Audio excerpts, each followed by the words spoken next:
നമസ്കാരം. പുതിയൊരു വീഡിയോയിലേക്ക് ഏവർക്കും സ്വാഗതം.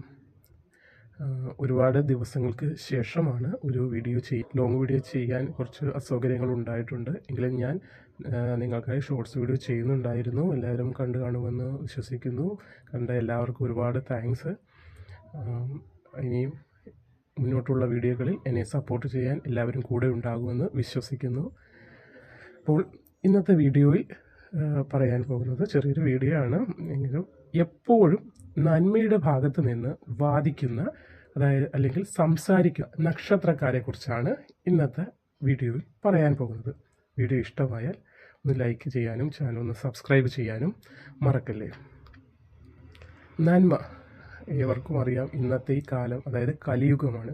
കലിയുഗമായ ഈ കാലത്തിൽ നന്മ മരിച്ചുകൊണ്ടിരിക്കുന്നു എന്ന് വേണം പറയാൻ. നന്മ മരിക്കുകയും തിന്മയാണ് എപ്പോഴും വിജയിച്ചുകൊണ്ടിരിക്കുന്നത്. തിന്മയ്ക്കാണ് മുൻതൂക്കം കിട്ടിക്കൊണ്ടിരിക്കുന്നത്. അതായത് ഒരു പ്രശ്നമുണ്ടായാൽ തന്നെ നന്മയുടെ ഭാഗത്ത് നിന്ന് വാദിക്കാനും സംസാരിക്കാനും ആളുകൾ നന്നേ കുറവായിക്കൊണ്ടിരിക്കുന്ന ഒരു കാലമാണിത്.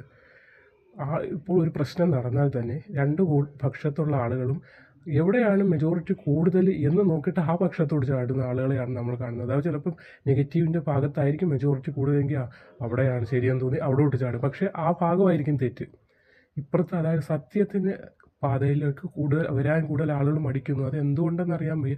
എങ്കിലും സത്യം മരിച്ചിട്ടില്ല. സത്യത്തെ അടിയുറച്ച് സത്യത്തിൽ വിശ്വസിക്കുന്ന ആളുകൾ കൂടെ ഉണ്ട്. എങ്കിൽ പോലും ചില ഭയം കാരണം, ചില കാര്യങ്ങൾ വരുമ്പോൾ സത്യം പറയാനുള്ള പേടി കാരണം മാറി നിൽക്കുന്ന ആളുകളും ഉണ്ട്. അപ്പം അങ്ങനെയുള്ള ചില നക്ഷത്രക്കാരെ കുറിച്ചാണ് പറയുന്നത്.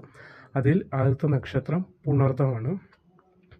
നമ്മളിങ്ങനെ നക്ഷത്രം പറയുമ്പോൾ ആരെയും അടിച്ചിങ്ങനെ ആക്ഷേപിച്ച് പറയുക അല്ലെങ്കിൽ നെഗറ്റീവായിട്ട് പറയുകയല്ല. ചില നക്ഷത്രങ്ങളുടെ ഗുണങ്ങളും ദോഷങ്ങളും ഉള്ളത് പറയുകയാണ്. അത് ഇന്ന നക്ഷത്രക്കാർ ആ ഭാഗത്ത് നിൽക്കുന്നില്ല, അല്ലെങ്കിൽ അവർ നെഗറ്റീവായിട്ട് കൂടെ നിൽക്കുന്നൊന്നല്ല.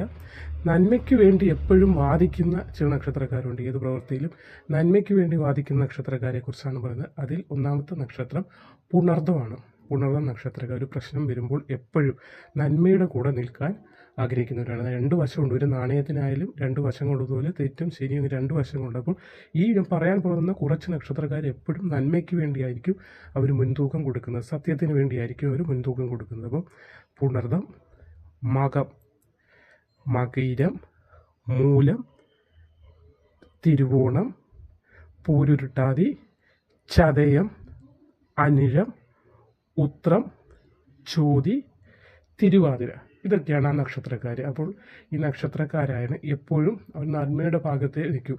ഇപ്പോൾ ചില ആളുകൾ ചില കാര്യങ്ങൾ കാണുമ്പോൾ പണത്തിൻ്റെ സൈഡിലോട്ട് ചിലപ്പോൾ മറിയുന്ന ആളുകൾ കാണും. അതൊക്കെ ഓരോരുത്തരുടെ രീതിയാണ്. എല്ലാവരും അങ്ങനെ ഉണ്ടെന്നല്ല പറഞ്ഞത്. ചില ആൾ നമ്മൾ സൊസൈറ്റിയിൽ തന്നെ കണ്ടുവരുന്ന പല കാര്യങ്ങളുണ്ട്. അപ്പോൾ ഈ നക്ഷത്രക്കാർ മൊത്തം നമ്മൾ നോക്കുമ്പോൾ ഈ ചില നക്ഷത്രക്കാരുടെ സ്വഭാവങ്ങൾ പറയുമല്ലോ. ഇന്ന് ശാന്തരായ ആളുകളുണ്ട്, പിന്നെ ഒരു കോപിഷ്ഠരായ ആളുകളുണ്ട്, അമിത ഭക്ഷണത്തിനോട് താല്പര്യമുള്ളവരുണ്ട്, ചിലർക്ക് മറ്റുള്ളവർക്ക് ഭക്ഷണം വെച്ച് കൊടുക്കുന്നതിനോടാണ് താല്പര്യം. അങ്ങനെയൊക്കെയുള്ള പല ആളുകളുണ്ട്. അപ്പോൾ ചില നക്ഷത്രങ്ങൾ നമ്മൾ മനസ്സിലാക്കുമ്പോൾ ഓരോ നക്ഷത്രക്കാരുടെ സ്വഭാവം പറയുന്നതിനകത്തു നിന്നാണ് എപ്പോഴും നന്മയുടെ ഭാഗത്ത് നിന്ന് സംസാരിക്കുന്ന അല്ലെങ്കിൽ പ്രവർത്തിക്കുന്ന കുറച്ച് നക്ഷത്രക്കാരുടെ പേരുകളാണ് ഈ പറഞ്ഞത്. ഇതിൽ ഉള്ളവർ നല്ലവർ, അല്ലാത്തവർ മോശക്കാരെന്നൊന്നും ഒന്നും പറയുന്നില്ല. ജ്യോതിഷം അങ്ങനെ ഒന്നും പറയുന്നില്ല. ആരും തെറ്റിദ്ധരിക്കരുത്. എങ്കിലും പറയുക, ചില ആളുകൾ നന്മയുടെ വശം കൂടുതൽ പറയാറുണ്ട്. അതുമാത്രമാണ് ഈ വീഡിയോയിൽ പറയുന്നത്. അപ്പോൾ ഇത്രയും നക്ഷത്രക്കാരാണ്. ഒന്നുകൂടെ നക്ഷത്രം പറയാം. പുണർതം, മകം, മകയിരം, മൂലം, തിരുവോണം, പൂരുരുട്ടാതി, ചതയം, അനിഴം, ഉത്രം, ചോതി, തിരുവാതിര, ഇതൊക്കെയാണ് ആ നക്ഷത്രക്കാർ. അപ്പോൾ വീഡിയോ ഇഷ്ടമായെന്ന് കരുതുന്നു. നമസ്കാരം.